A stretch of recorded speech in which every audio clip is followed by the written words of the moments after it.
Оқушылар, бүгін бізде лексикалық тақырып жемістер мен көкөністерді ажырату. Бізде міне күз мезгілі аяқталып жатыр, алда қыс мезгілі жатыр. Енді күз мезгіліндегі соңғы тақырыптарымыздың бірі жемістер мен көкөністерді ажырату. Алдымен жемістерге не жатады екен біліп алайық, Жемістерге алмұрт, банан, алма, жүзім және өрік жатады екен. Бұл бізге таныс жемістер, Ал көкөністерге баклажан немесе кәді, бұрыш, картоп, қызанақ, сәбіз, қияр, жуа жатады екен, Бізге таныс күнделікті қолданып жүрген көкөністер. Бұлардың барлығын біз көкөністер деп атаймыз. Жақсы, енді алдымен мынандай ойынды ойнап жіберейік, не қайда өседі дейді. Қараңдар балалар, бізде екі ағаш берілген. Мына ағашта бізде жемістер өсіп тұр, мына ағашта алмұрт өссе, ал мына ағашта алма өседі. Сонымен бізде қорытынды жемістер ағашта өседі. Жемістер ағашта өседі. Ал көкөністер, мына қандай көкөністер бар екен? Картоп, сәбіз, редиска дейміз, одан кейін жуа, қызанақ, сарымсақ және қызанақ көкөністер бар екен. Енді бұл жерден байқасаңыздар, сіздер картоп, сәбіз, сарымсақ, жуа, қызылша, сарымсақ олар жердің астында өседі екен. Олардың тек шөптері бетіне ғана шығып тұрады, жасыл шөптері. Ал оларды біз қазу арқылы жердің бетіне шығарады екенбіз. Ал жердің бетінде қызанақ өседі екен, одан кейін асқабақ өседі, қияр өседі екен, Мына суретте бізде көп көкөністер жердің астында өседі екен. Жақсы, енді біз жемістер мен көкөністердің пайдасы көп екенін білеміз, Енді бүгін біз сіздермен компот қайнатамыз. Компот қайнату үшін, балалар, жемістерді жуамыз, судың астына жуамыз, оны пышақпен кесеміз, долькаге, бөліктерге бөліп, одан кейін кастрөлге су құямыз да, оны газге қойып қайнатамыз. Одан кейін оған шекер саламыз мөлшермен, одан кейін суытып, оны іше береді екенбіз. Міне жемістердің пайдасынан біз пайдалы компот жасайды екенбіз. Аналарымыз жасап береді бізге. Жеміс компотын жеміс шырынан жасауға болады. Одан кейін жемістерден тосап жасайды, варенье жасайды. Мінекей, оны жемістің өзін жақсылап жуып жеу керек екенін де білеміз, Жақсы, бүгін біз сіздермен компот қайнаттық. Енді компот қайнату жолдарын түсіндірдім сіздерге.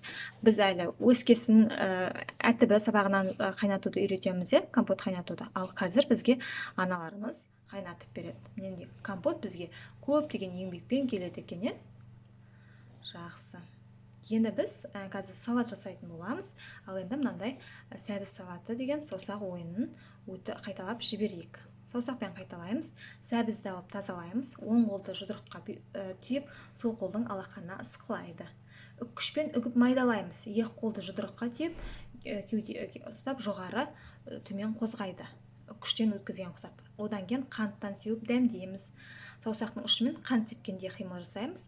Міне дайын нәр тағам, екі қолды алдыға қойып, дайындығын көрсетеміз. Дәруменге байыған. Жақсы.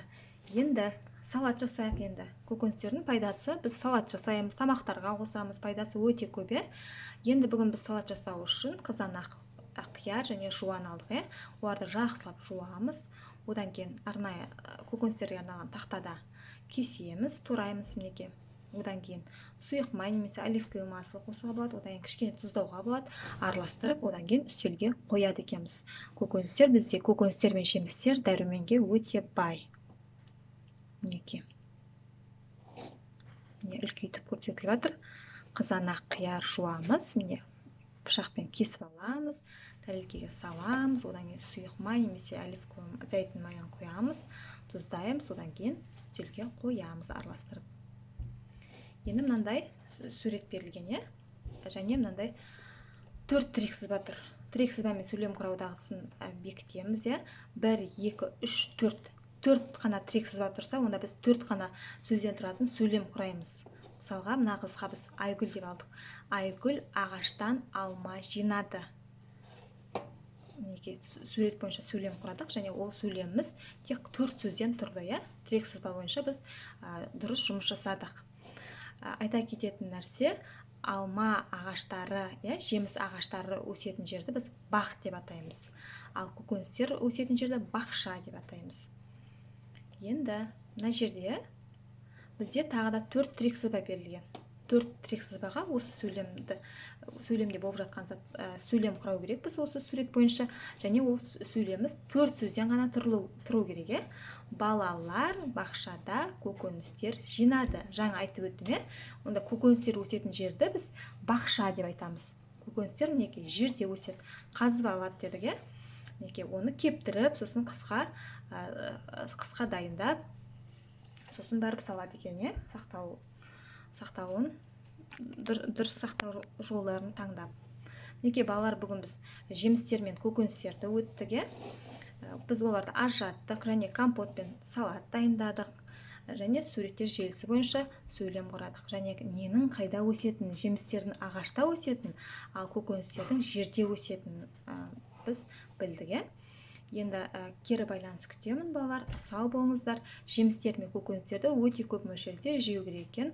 Тағы да еске саламын, дүкеннен чипсы, кола дегеннен гөрі біз жемістер алып, коланың орнына компот дайындағанымыз жақсы, компотты ішкеніміз де жақсы.